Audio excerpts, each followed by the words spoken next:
তুমি নিজের এলাকায় জিততে পারছো না কেন? কেন আজকের ফুরপুরা শরীফে সেখানে যে বিধানসভা আছে সেই বিধানসভাতে কেন তুমি জিততে পারছো না? সেখানকার মানুষ তোমাকে নিচ্ছে না কেন? আমি ভাঙড়ের মানুষকে বলি, আপনারা একটু খবরের কাগজ দেখেন না, টেলিভিশন দেখেন না? আপনারা কি কোনো নিউজ চ্যানেল দেখেন না? আপনারা ইউটিউব গুলো দেখেন না? গায়ে মানে না আপনি মোড়ল, বাড়ির কাছে কেউ নেয় না, ভাঙড়ে এসে কেন সাম্প্রদায়িক উস্কানি দিচ্ছে এটা আপনারা বুঝতে পারছেন না? ভাঙড়ের সাম্প্রদায়িক উস্কানি দিলে এখান থেকে মাল কামানো যাবে। ভাঙড়ের কাছে নিউ টাউন, ভাঙড়ের কাছে 6 লেন, ভাঙড়ে বামনঘাটা বেহতার মতো জায়গা আছে, ভাঙড়ে ভগবানপুরের মতো জায়গা আছে, সেখানে ওনার কিছু লোকজন দিয়ে মাল কামাবে, যার কারণে নিজের বাড়িতে তো কেউ মানে না, পাশের বাড়ির লোকটা চেনে না, নিজেদের যে কজন ভাই আছে তার 90% বিরোধী। অথচ ভাঙড়ে এসে ক্ষমতা দখল না করলে মাল কামানো যাবে না, যার কারণে আজকের ভাঙড়ে এসে উস্কানি দিয়ে আজকের বিভিন্ন ধরনের ঘটনা ঘটছে।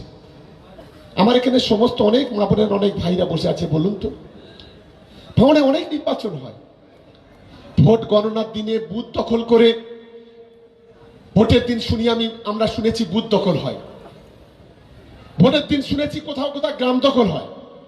আরে ভোট গণনার দিন ভোট কেন্দ্র দখল হয় এটা তো জানি না। তা আবার কাদের বিরুদ্ধে? সেন্ট্রাল ফোর্সের বিরুদ্ধে। কাদের বিরুদ্ধে? পাঞ্জাব পুলিশের বিরুদ্ধে। কাদের বিরুদ্ধে? স্টেট পুলিশের বিরুদ্ধে। কত পুলিশ ছিল? 350।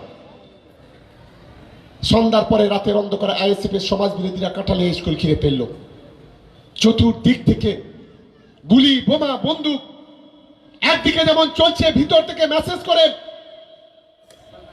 মোবাইলের মাধ্যমে ভয়েস দিয়ে বলা হচ্ছে দ্রুত স্কুলের গায়ে বোম মার, মিনিটে মিনিটে বোম মারো, তা না হলে জোর করে সার্টিফিকেট নেওয়া যাবে না। লক্ষ্য ছিল কি? জেলা পরিষদের সদস্য খাদিজাকে হারাতে হবে, জেলা পরিষদের সদস্য হাকিমুলকে হারাতে হবে, পঞ্চায়েতের সমিতির সদস্যদের হারাতে হবে।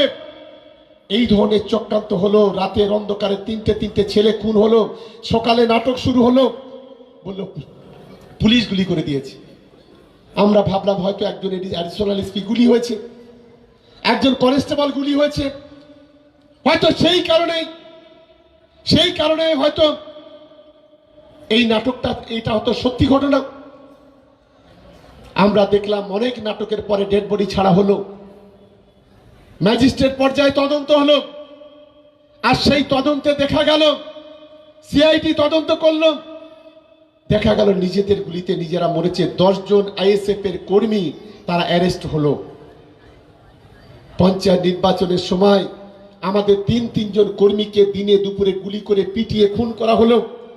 পঞ্চায়েত নির্বাচনের সময় আমাদের 21 জন তৃণমূল কংগ্রেসের কর্মী ভাঙড়ে তাদের হাত পা ভেঙে দেওয়া হলো, তাদের মাজা ভেঙে দেওয়া হলো। ভাঙড়ে তৃণমূল পঞ্চায়েত নির্বাচনের সময় এই পাশে নারায়ণপুরে আমাদের শুভরা যখন নমিনেশন করতে আসছিল 16খানা গাড়ি ভেঙে দেওয়া হয়েছিল।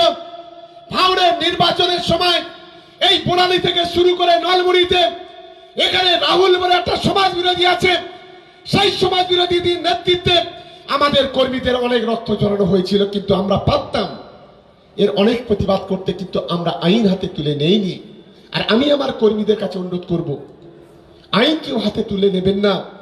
সময় সুযোগে সময় যখন আসবে, সুদে আসলে কোড়ায় গন্ডায় 16 আনা 16 কেন 32 আনা বুঝে নেব, এটা আমি দায়িত্ব নিয়ে আজ এখানে বলে যাচ্ছি। আমাদের ধন্যবাদ জানাতে